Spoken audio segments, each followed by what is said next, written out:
Expect fireworks on this limited podcast series, which is Before the Crown 30 Voices, One Crown. And why fireworks? Because we've got the actual fire starter from Manipur. Chanchui Khayi, how are you doing? I am great. How are you doing? I'm having a great time. Fantastic. You are quite a fireball. Oh, thank you for that. Well, were you like this since childhood, or have you changed over as you grew? I was a very quiet kid, but then I think ever since I got onto the stage when I was 5 in front of like 800 people, that's when I was like, I've got some. But how did you have the guts when you were such a quiet girl to just go 5-year-old and like switch on and just be that confident girl? I think it was singing. Singing really got me out there. It got me performing in schools and just being, performing at a church or in front of people. So yeah, You sing. I sing. You also supposedly sing Korean songs. Yes, I do. So English or Korean, what is it? Oh my God, it's par. It's on par. Both of them. You Yeah? tell me to sing one, I'll just sing it. I think because we'd understand English easier, it would be easier for us to grasp. So I think go for 2-3 lines of English. Oh, you want me to sing one right now? Go for it. Okay, what do you want me to sing? Let's go. You're broken down and tired of living life on a merry-go-round, and you can't find the fighter, but I can see it in you, so we're gonna walk it out and move mountains. We're gonna walk it out, move mountains. Ooh, nice. We like that. We like that. And the fact is, you're so sporty that you just went on. You're like, oh, I don't care. I'm just going to do it. Do you always have that attitude in life that, hey, bring it on and I'll just do it? I think I do. I do try to take up every challenge that comes on my way, whether I'm trying it for the first time or I'm already used to it. And who do you credit this to? I think my mom and my sister. My sister, because she's always been the biggest cheerleader and she always sees something in me which I don't. And my mom, because she was the starter of like packing up everything and starting again, moving and just not being afraid to do anything from the start. You said your sister sees what you don't. Is there anything that you don't see in yourself? Sometimes I guess self-doubt is always there. You're not sure whether you're going to really make it big in life. So, having someone support you till the end of the world. Sometimes your mom might not support you, but your sister, she has those late night 3 a.m. conversations with you and she gets to know you much more better than anybody else. So I would call her my soulmate, my father, and my brother, and my protector. So, what's her name? Her name is Chanchui Khayi. Latanya Khayi. Yeah.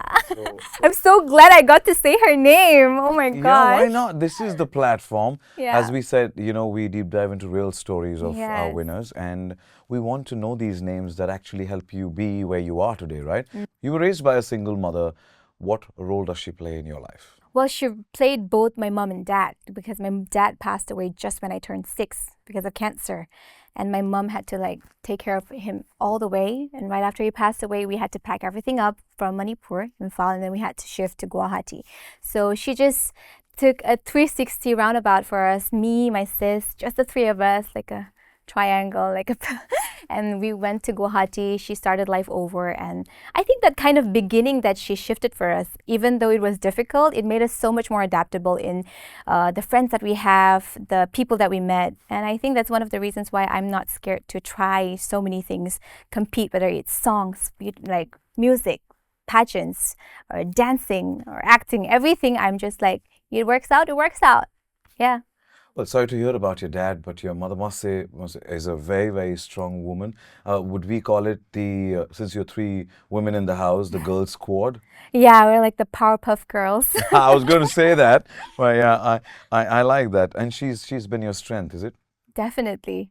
Emotional anchor. She's been my spiritual guide, and she's everything. I think everything that I do, a part of it, like 80% of what I do is my purpose relies with her, for her. So, Well, yeah. growing up, were you the troublesome child or were you easy? Oh, not at all. I was such an obedient kid. I was the most obedient kid in the locality. Like my mom would talk about me on tea time with her friends. And like my daughter, she's so obedient. Like she listens to everything. But I mean, it was a good thing. I loved that part of me and the fact that my mom loved me for that, but it didn't help me in some aspects. Like when I got bullied and all, it made me very complacent and quiet and just like, it's okay. Even though it's bad, I'm like, it's fine. The way you talk right now, the way you present yourself, I don't think so. If I look back, anybody can bully you. So, were Oh, you ever bullied and for what? not just bullying, Sachin. It was like so much patriarchy, male dominance, and every part of my life. Like from when I was 5 years old, like 6 years old, I would see just violence at home. Some of my uncles, they were not well, so they would come with an axe and threaten to kill us sometimes. And when you listen to those banging doors happening, you would say, I thought to myself one particular night that happened, I was like, oh, I'm gonna die. And I remember praying to God, like, help me. If I die right now, take me to heaven because I don't want to go to hell. So those are the kind of prayers I had when I was a kid. And then moving on, school, bullying, a boy came up to me, he proposed to me that he liked me. And I was like, you shouldn't be doing this. Go study. And then the next day, he called his entire class and the seniors from his boarding school to come bully me in my room alone. And they were taunting me, punching me in my stomach, and then I fainted and they walked over me. So this kind of, whether it's the problem with the education system or the way we teach children in society how to, emotionally navigate themselves, it's so important for me as well as a victim and for them as maybe the culprits or the people who were behind it. So it was very difficult. It took me a long time. I remember till class 11, 12, I was like, I'm not going to make friends with guys. Like, I hate men. I hate men. That was like my mind until, I crossed over that path. Yeah. You spoke about performing arts Mm-hmm. and you dabble into everything when it comes to performing arts. Tell us a little Yes. more about that Chanchui, that performing arts girl, Chanchui. Oh my gosh. So, when I was like I said, the first time I performed was in front of like an 800 audience. I sang my first song in a church. Now going to performing arts, it's because of my love for K-pop, Korean pop music. I mean, the first time I was introduced to Korean pop was when I was 12, and I was like, what is this entertainment? And then from then on, I started singing in Korean. Everything in my life was Korean, also because I thought they were so pretty and beautiful.